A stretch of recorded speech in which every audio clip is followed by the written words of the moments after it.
Kasutajate lisamine ja eemaldamine kursuselt. Kõigepealt liigume konkreetsele kursusele, kus me tahame kasutajatega midagi ette võtta. Ja kasutajatega seotud operatsioonid on kõige kiiremini leitavad vasakul osalejate menüüs. Osalejad. Ja nüüd omakorda siis mitte kohe me ei saa neid siit ära lisada, kustutada, vaid me peame valima selleks hammasratta all, toimingute all siis kursusele registreeritud kasutajad. See on nüüd see vaade, kus me saame kasutajatega toimingut teha ühe kaupa. Ehk siis kui te soovite konkreetsed õppijad eemaldada, näiteks see õppija palus ennast eemaldada, siis ma tühistan tema registreeringu, siis tema nime paremal pool lõpus prügikasti ämbrile vajutades.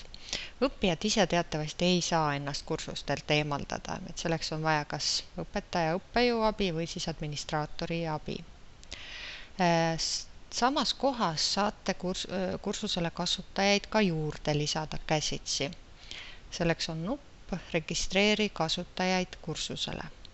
Vajutate, esmalt tuleb valida sellele kasutajale õige roll, siis otsida see kasutaja nime pidi üles, kas siis eesnime järgi või mõlemad koos. Tingimuseks on see, et sellel kasutajal on Moodle keskkonnas konto olemas ja siis registreerida ta kursusele, et vajutad nupule registreeri ja lõpeta kasutajate registreerima. Kui te tahate korraga mitu inimest, te võite jätkata seal otsinguid ja siis lõpetada see registreerimine, et lisada kõik need soovitud, aga võib ka ühe kaupa neid lisada. Nüüd hetkel sai siis minu kursusele õpetaja rollis. Ja eemaldamine käib siis siit paremalt poolt.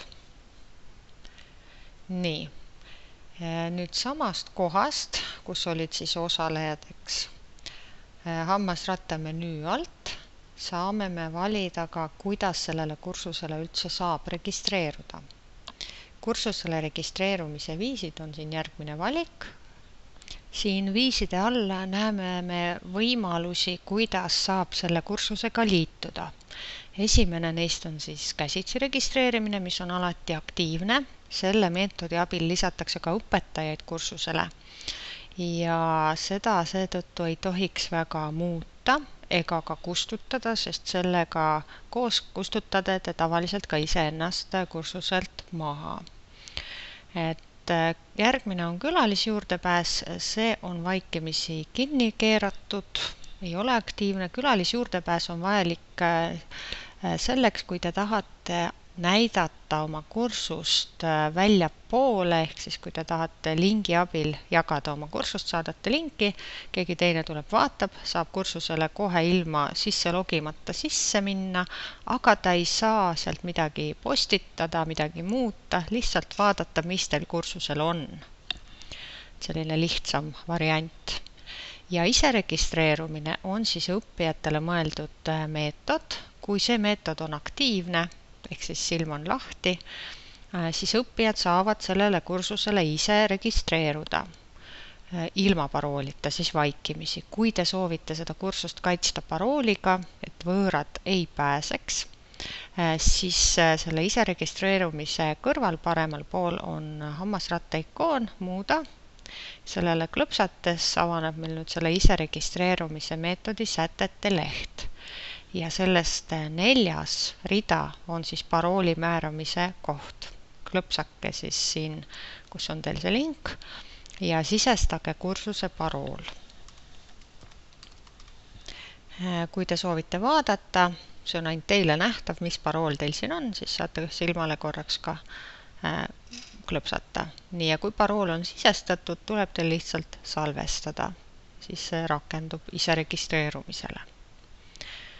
Nii, et nüüd on meil siis registreerumine avatud, ta on aktiivne ja käsitsi registreerumine on ka täiesti olemas. Need numbrid siin näitavad, mitu inimest on siis konkreetse meetodiga siia kursusele tulnud. Õpetajad tulevad enamasti käsitsi, nii palju kui on õpetajaid, nii palju on siis selle käsitsi registreerimise juures neid inimesi. Ja ise registreerumisega on tulnud sellele kursusele 9 inimest, ehk siis enamasti on need õppijad. Kui teil kursus saab läbi ja te soovite õppijat kursuselt korraga eemaldada, siis piisab sellest, kui te eemaldate terve meetodi, ehk siis kustutate ise registreerimise ja siis sellega koos kaovad ära kõik selle meetodi abil tulnud osalejad ja nende tööd ja kõik muud asjad, mis nad on seal kursusel teinud.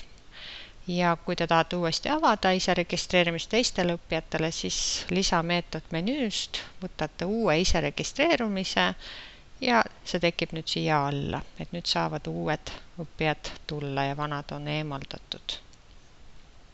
Läheme avalehele tagasi.